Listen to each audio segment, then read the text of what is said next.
Your voice, your opinion, your community. Fact TV, free speech, protected.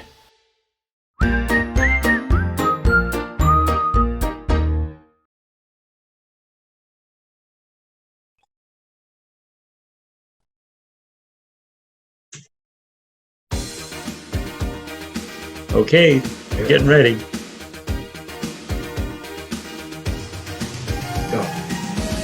Good morning, Bellows Falls, and welcome to the feed. It's Mike Smith with Marty Gallagher, Laurel Green, Lisa Pitcher, and Deb Witkus. So many people today, I can't keep track of everybody. I have to look at their pictures and then try to remember their names because I'm terrible at names. But anyway, welcome to the feed. It's the 6th of May.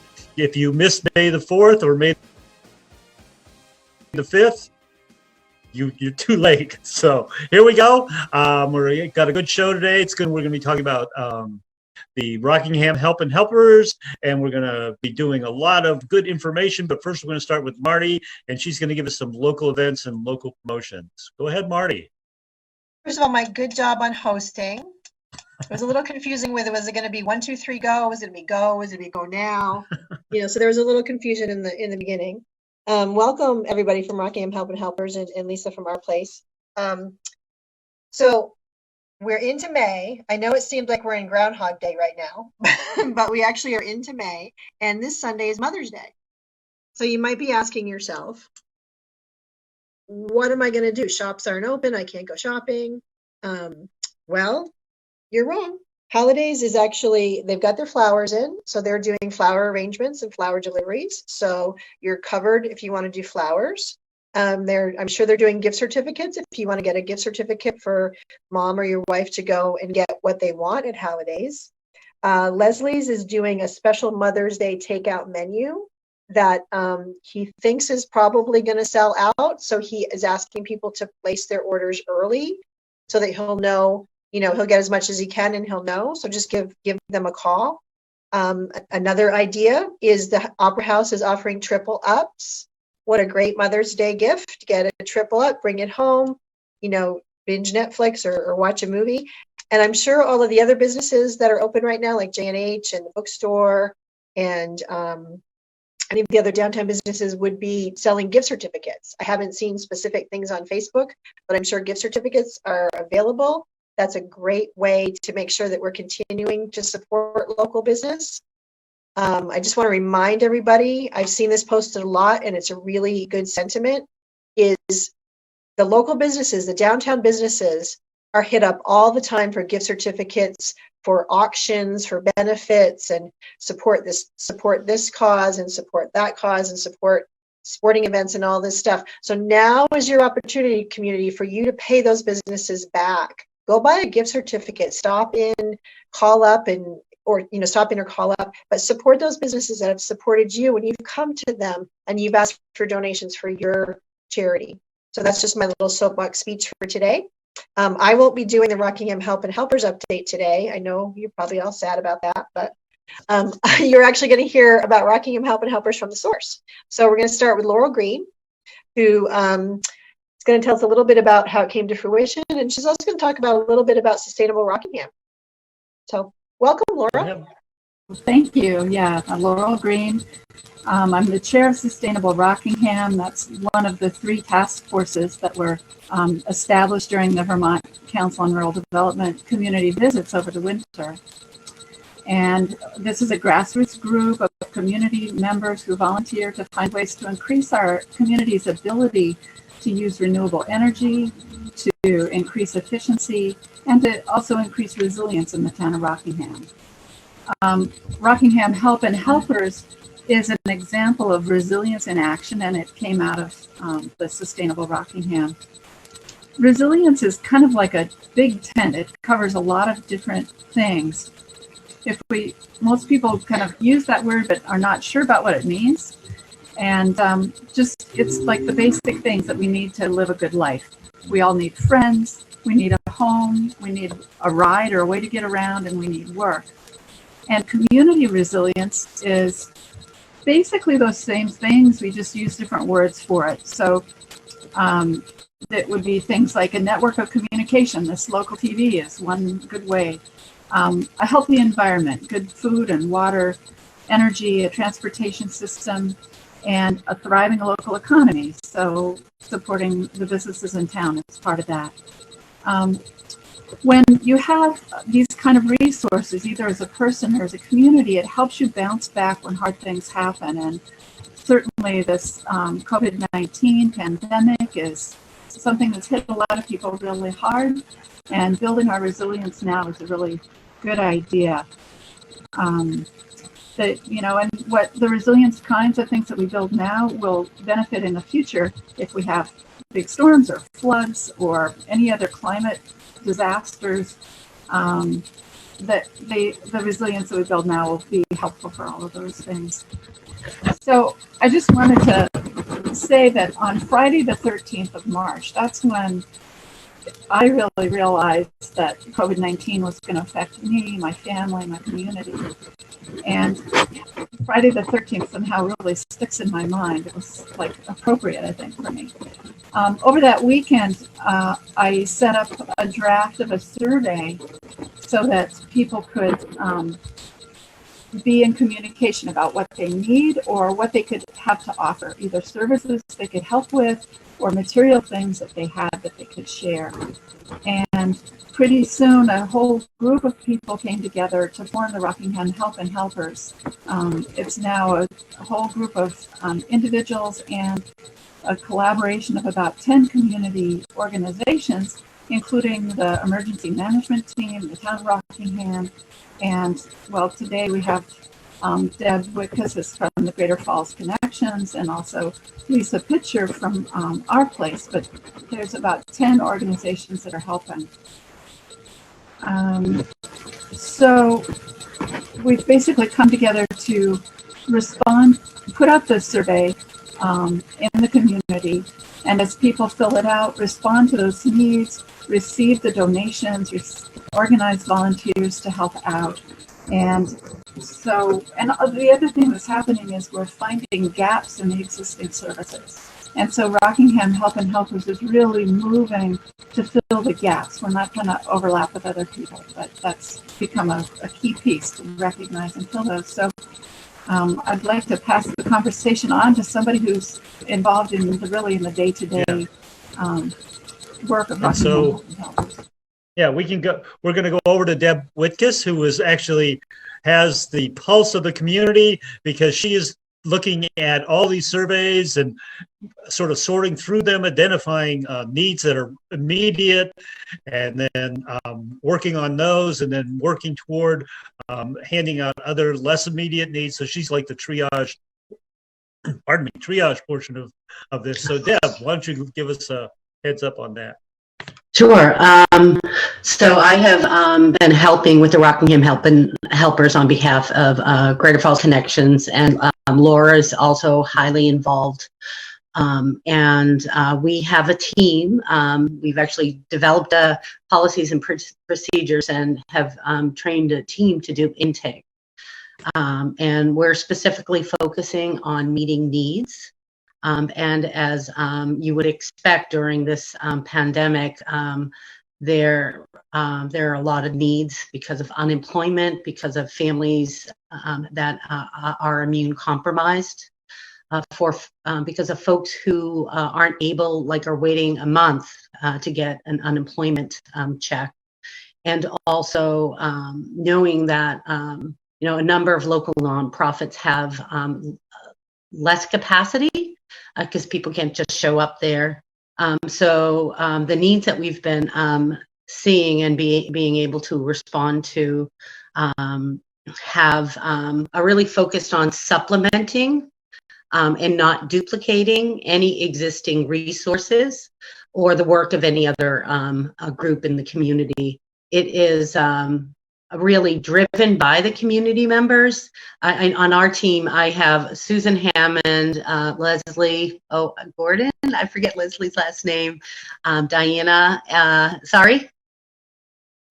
and Wendy Hardy. We make phone calls every single week and check in. The needs that we're seeing are, and the gaps that we're filling our supplementing anything that in coordination and collaboration with our place, any food needs. We have gotten sent out masks, hygiene products that were all donated by this fantastic, amazing community. We have drivers who pick up from our place in the Waypoint Center donations and then deliver them to folks, which is pretty amazing. And excuse me, we also, there are other needs, like I know there's a family that, two families that need depends, families that, just all of a sudden had an emergency where, because of COVID-19, they have a new elder living with them and they need a whole bunch of new services. Being able to connect those folks with SEVCA or the Meals on Wheels, our place and their senior meals program. So it is kind of a triage. There was one weekend where we found out about a family that had recently became homeless. And over the weekend, we were able to get a volunteer to shop and drop off food so that family had food to eat. This week we've had baby formula come up as a need. So it's changing, and in our attempt to not duplicate, we have, as part of our intake form, we're making direct referrals, kind of doing it in a soft handoff way. So people are getting help from SEVCA with filling out forms, because of, the intake process, our place, they're starting to see more people sign up for the senior meals. And so, yeah, it's been, it's been humbling to see the response in this community. I'm sorry. Thanks, Deb. Thank you, Deb. I wanted to ask, just a follow-up question would be, approximately how many surveys were filled out, and then what was sort of the ratio of people who were volunteering to help and the people who were asking for help? Just off the top of your ballpark. Sure. Last time I checked, it was 186 surveys, and I would say 60 households needs are being met through within that 186. So we have 122 volunteers who've signed up to help. Did I do the math right? Yeah, you did. That was great. So it's an interesting thing that there's almost, I guess I would say it's proportional because you're talking families versus individuals, but that's really a good response, and it's really a good thing for the community to be responding like that. Yeah, and I think what's important to mention is we have so many volunteers that it's taking, the needs haven't been as wide as the numbers, of volunteers who've signed up, and we're kind of growing. The needs are growing, and the volunteers are waiting to volunteer. The needs are arising. We will get to you. And going back to what Laurel said, we are doing this as part of Sustainable Rockingham, and creating a bridge so that community members can continue to be involved and having it grow into, the mutual aid model, which is more connected, more reciprocal in nature, and really being able to bring it down at the street level and at the neighborhood levels. Well, thanks, Deb. That was really great. I see we're joined by Gary Fox. It's good to, we're going to go back to Marty for a second. She's going to ask all right, go ahead, Marty. I just wanted to say thanks, Deb, for addressing the fact that volunteers, you're working to get to everybody. That I think there's kind of a perception from people that sign up for the survey for volunteers that they're immediately going to be tasked with something, and that may not be the case. It's very much appreciated that they're in the queue and that they need to be patient, because you guys are you're a fluid entity. And things change on a daily level. So as needs arise, you're connecting, you're getting better at it, you're working on the community thing. So I think, thank you for bringing that up. That's been a very important aspect of this, just to tell people that want to volunteer to be patient. Don't get frustrated and think that your help isn't wanted. Just your time will come. Let's put it that way. Right. And I know, excuse me. Yeah, Lisa's, keeps us very much aware of the fact that it really the needs will increase. Mm-hmm. And so we're getting organized, and we will invite you in to really step in and step up for the community. Thanks, Deb. That's a great segue for our next, because we want to talk to Lisa. She's been, speaking of being patient, she's been very patient. And I know she has a lot of information to give about our place and the needs that are sort of ramping up as we get along. People think this is going away, but I think we're in for the long haul. And Lisa, could you help us out with that a little bit? Sure. Yeah, thanks for having us on. So our place has been around since 1992. And it was started by Donna Stevens, who's still a community member and a frequent lunch guest at our place when we were still able to have people in our dining room. I just want to make sure everybody knows that although we're not at this time open in the dining room for people to come and sit together and have meals, we still have food. And we're continuing all of our work to make sure that we have enough food to meet people's needs in the community. So we're still picking up donations and purchasing food from all the sources that we regularly do, everything from the Vermont Food Bank to Leaside Market and Thomas's Dairy that delivers twice a week, things like orange juice and milk and butter and eggs. We have frozen meat for people. We have pasta. We pretty much have everything that we always have at our place, which is a full complement of groceries. We try to keep things on the nutritious side for families, but I want people to know that they can come to us and get food if they're able, or they can request that Rockingham Help and Helpers makes a delivery to them if they don't feel safe going out, or if they have a family member that they're trying to keep isolated for whatever medical reasons there may be. So between Rockingham Help and Helpers and our place, we can make sure that people have the food that they need. Most people that we serve do receive Social Security income in some form, either disability or retirement. So they still have that income, but it often hasn't been enough in the past, and it's not enough now. So we know that people need supplemental food, and that's what we're here to do. So if people want to pick up food, they can do that Monday, Tuesday, Wednesday, and Friday from 9:30 till 4. And we do ask if you can call ahead. It's 463-2217. But it would be great if people don't have to call ahead. We're just doing that so we can try to schedule things and not have too many people coming at one time. Right. So even though the dining room isn't open, right, you're still doing a significant number of meals daily, aren't you? Like lunches? Yes, we are. We're doing breakfast, and it's not a lot of breakfast. I mean, our breakfast crowd was usually only about 10 to 11 people, probably a little bit down from that. But lunches are amazingly, they're all-to-go lunches. So staff is preparing a hot lunch as they always do. I know last week we had sweet and sour chicken with rice, and I think yesterday it was pork chops with egg noodles and cream gravy. So it's still the good, nutritious hot food that we always serve. It's just in to-go containers. So yeah. And how does that work? Do people have to call ahead, or can you just show up? Or? They just can come. So breakfast is usually done by about 9:30. We need time for the staff to get in and obviously prepare it.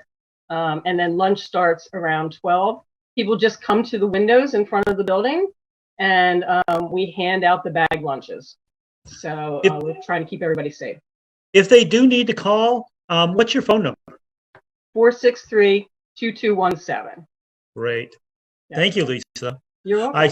I see that we're joined by Gary Fox. We're going to go to him. He's going to tell us a little bit about donations and the library website and some other general information. So go, Gary. Got to unmute him.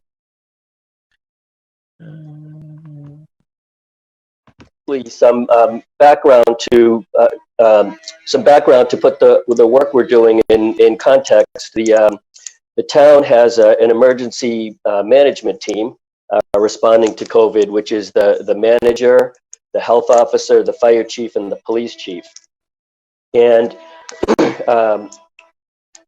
when a Sustainable Rockingham and a couple of community members approached the manager, Wendy, about the mutual aid group, immediately saw that it made sense and designated the library and the development office to participate with the mutual aid group. And there's Bellows Falls is involved in another community-wide mutual aid group that the Federal Bank of Boston runs, and they brought in someone who's worked in disasters in New Orleans and Puerto Rico to talk to us about lessons learned. And a couple of the important things that my teammates spoke about earlier, just that we're in it for the long haul, where we're here to fill gaps and coordinate between service providers, not to replace service providers. And some of the lessons learned, that it's very important to keep conscious of that, and this team does a really good job of that. And that as time goes on, unexpected things will arise from the nature of these long-term disasters. So, an example would be people are out of work for 3 months. All of a sudden, maybe they're not making car payments. And so when the jobs open back up, there's some transportation issues. And there might be a need to identify with the neighborhood organizations Laurel's doing, who are these people, and connect them with folks at the current, Southeastern Vermont Transit, and volunteer resources for rides. So at any rate, just that I think that context and our role in the long-term aspect is important to keep in focus, to keep in mind. Okay, thank you, Gary. Thanks for being here today. We have about 3 minutes left, and I wanted to give some time to Laurel so she could talk a little bit about community organizing. So go ahead, Laurel. Great, thanks. Yeah, Gary just mentioned it. We're an important part of the community resilience that we're trying to build in now is to figure out ways so we can get communication happening really rapidly to everyone in the town. And some other parts of the state, other towns are organizing neighborhood by neighborhood, doing it geographically, so that everyone is invited to be included, setting up phone trees, basically. And it can make a huge difference. In an emergency, it could be a life or death situation, and in daily life, it just makes things more friendly and fun. A friend of mine's helping up in the northern part of the state, and she's a neighborhood organizer. And she had called everybody that she knew phone numbers for, and then she started just taking a walk and going door to door. If people weren't home, she'd tape a little information on the door. She went to one house, knocked on the door, and she was going to tape a paper, but a young woman came to the door, and they talked through the glass, and so they were safe. But it turns out it was a young mom, single mom, who just moved there in January. She has 2 children under 2, and she needed help. And they were both really glad that they got to talk that day. And it's connecting everyone in our community that feels really important to me now. So there's a team of people who are working to put together phone trees for all the different neighborhoods in town, different geographical parts of town, rural and the villages. And so you can expect someone to be calling you. If you have a number in the phone book, if you're a registered voter, that's where we're starting first. And then if we can't reach you by phone, we will be leaving notes on people's doors. People can opt in. They can choose to be part of this or not. It's totally up to you. But it really can make our community more resilient in lots of different ways, and it can be fun. So one way to sign up, if you want to help do this organizing, is you can go to the library's website. There's a whole place there where you can access the survey for Rockingham Help and Helpers. And you can put on both things that you need and ways that you want to help. And one of the checkoffs is to help with the community organizing. So if you're interested in making this happen in your neighborhood, go in and fill out your survey, and then we'll be getting in touch with you. So thank you for a chance to talk about that. I appreciate it, Mike. You're welcome. And thank you all for coming on today. Thank you, Gary, Thank you so and much. Lisa, and Deb, and Marty, and Laurel. It's just been great having you on. A lot of information. I think we're going to have to do this again. We need more time. And thank you for letting me host my first hosting time. I don't know how other people do it. It's interesting. So that's it for this week. See you next week, Bellows Falls. Bye. Are we off? We're off. Thank you so much. Thank you.